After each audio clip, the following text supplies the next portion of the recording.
pagluluto ng pinakasikat na sinokmane. Ayan, pinapupula ang asukal. Pag-igi ang halo, Ate Sally. Pag-igi.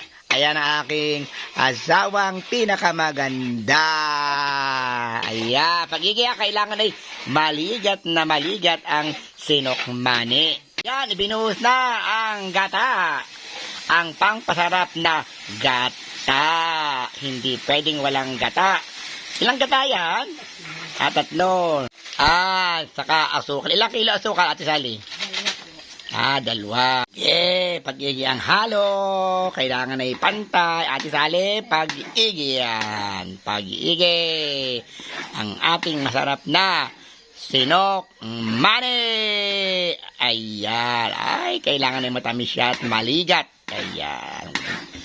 Goodbye. Ayan na po ang ating masarap na sinokmane. Ayan, sinokmane. Ayan. Thank you and good evening.